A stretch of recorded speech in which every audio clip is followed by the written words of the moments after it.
Dobbs' future. He's got 1 year left on his contract. He's proven at times to be sort of like a 1A for them, maybe not a true number one, but a reliable option. Missed some time last year. Do they pay him, or he would have a trade market if they wanted to look into that? Bill, who do you think that Green Bay should go after to help improve their passing attack? I'll look to the draft, as Jeremy mentioned, of Matthew Golden, the University of Texas wide receiver, because of what he adds to their roster. I think they need some downfield speed, someone who's going to threaten teams vertically. He ran a 4.29 at the combine. Feels like a Texas receiver every year runs some crazy number at the combine. It was Golden this year with the 4.29. But he's not just a gadget guy. Hardman's more of a gadget guy. Golden can work at all three levels. I think he has some, ability to develop here. And as Jeremy mentioned, this is a Packers receiving corps that's kind of in flux. Not only is Romeo Dobbs a free agent after the year, but Christian Watson, who's out with the torn ACL right now, is as well. Normally, Watson's their speed guy. Maybe Golden steps in for Green Bay. All right, so Stefon Diggs, he's the biggest name remaining among free agents. What are you hearing about his market so far? Yeah, Christine, he should still be in New England right now. He came on a free agent visit, got there yesterday, met with some Patriots folks. The key is the physical that he will take today. Because of that torn ACL, he's coming back off that, missed, of course, half the season. When will he be back? How much can he participate in offseason workouts? But the Patriots have scoured the earth for receiver help. They were prepared to pay Chris Godwin big money had he gotten to them in free agency. He ended up re-signing with the Bucs. So they're looking at players like Diggs. Tyler Lockett, I know, is on their radar as well. They're also looking for some trade options for something that might work for them down the road.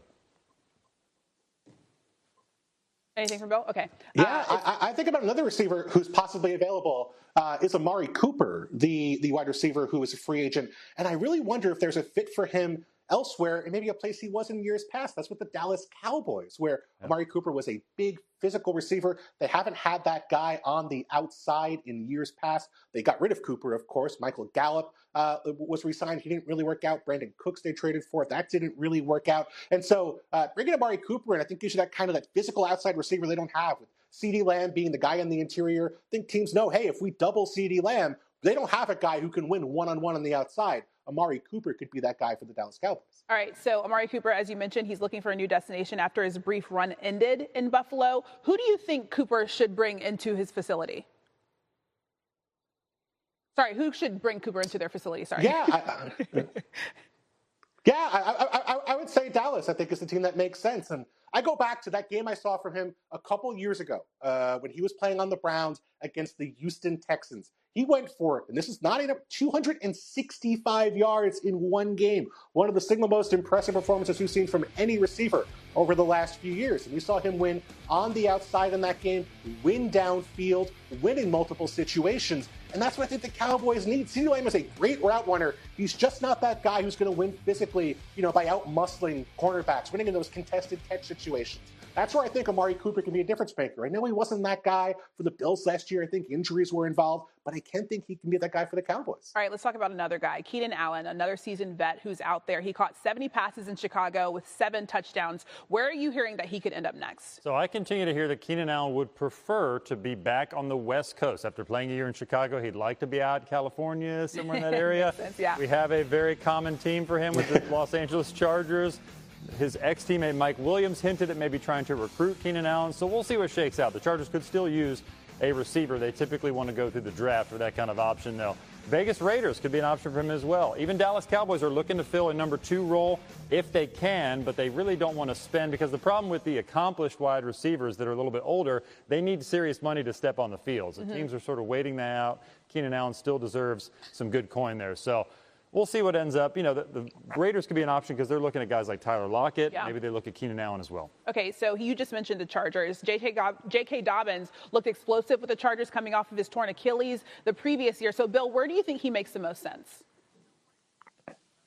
Dude, I love a good swap here. Najee Harris goes from the Pittsburgh Steelers to the Los Angeles Chargers. Let's run it back with J.K. Dobbins joining the Pittsburgh Steelers. They need a back between the tackles now that Harris is in Los Angeles. And they have Jalen Warren, who I think is a great change of pace back, a great receiving back, a great pass blocker. But on early downs, they need a guy who can maybe get those 8 to 10 carries a game. And Dobbins can be that guy. He was 13th in rush yards over expectation last year, per the NFL's next-gen stats. So get him in kind of a situational role. I think given the injuries, you don't want him in that 20-carrier role, but 10, 12 carries a game. I think that's a perfect fit for him with Pittsburgh.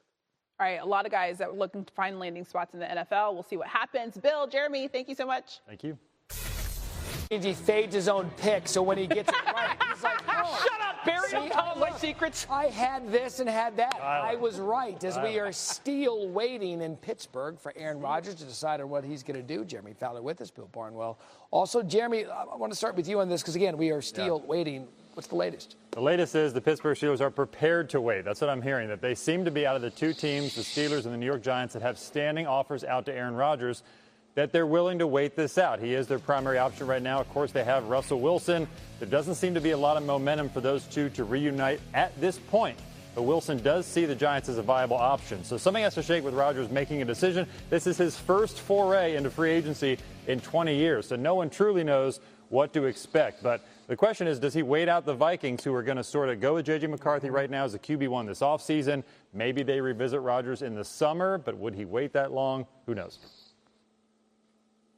At some point, this has to end, and Aaron Rodgers has to sign somewhere. I promise. I think the Pittsburgh Steelers are the best fit of those teams because of what they ask their quarterbacks to do: protect the football, end the drive with a kick, either a field goal, an extra point, or a punt. They are 36-11 over the last 4 years when they win or tie the turnover battle in games. Just 2-18-1 when they lose the turnover battle. One of the worst marks in football. Aaron Rodgers, the one thing he has done throughout his career consistently, protect the football. Best interception rate in the history of the National Football League. Even last year, last 10 games with the Jets, 18 touchdowns, just 4 picks. So in terms of the on-field fit, protecting the football, getting off the field, making smart decisions, I think Aaron Rodgers fits best with the Pittsburgh Steelers. Pre-draft, post-draft? I still think pre-draft. Yeah, this will get wrapped up. Yeah, pretty soon. The draft is coming up. Hoping. Staying in the AFC North, Jeremy, the Browns could use some stability at quarterback, as a lot of teams could. What are you hearing about them adding an arm? Well, my understanding is the Browns are still in on Russell Wilson. That's hardly a slam dunk to happen, but they've talked to him. They met with him last week. Still in the mix there. Carson Wentz is considered a contingency plan here. He's going to wait for the dominoes to fall here, but there is some mutual interest on that front. Even dating back to the Combine, Browns had some interest there.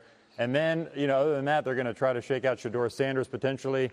Cam Moore, top of the draft. I do know that some Cleveland brass there has some love for some of those top quarterbacks. They see them as positive. So number 2 might be a little rich, but, we'll see what they shake out. And meanwhile, Kirk Cousins, the problem there is I do believe that he would be a top option for Cleveland if he were available. Right. Atlanta right now, as of today's date, has not made him available. So Cleveland can't really check that off their list.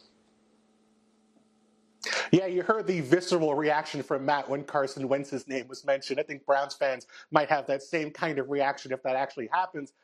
Kirk Cousins is the best fit in terms of the on-field situation if he does come available from Atlanta. Kevin Stefanski knows him from Minnesota, really helped unlock him with a play-action-heavy attack. We hope Kirk Cousins may be a little healthier in terms of the Achilles injury. He came back from last season. And people forget, before that shoulder injury he suffered in Week 10 against the Saints, Kirk Cousins was playing really good football. He was 12th in the NFL in total QBR at that point, one spot ahead of Jared Goff, who was an MVP candidate at that point of the season. I know he's not 100%. I know the Falcons have said, yeah, we want to hold on to him. Money talks after a while. I don't think they want to pay him all the money he's guaranteed this year. I think at the end of the day, these two teams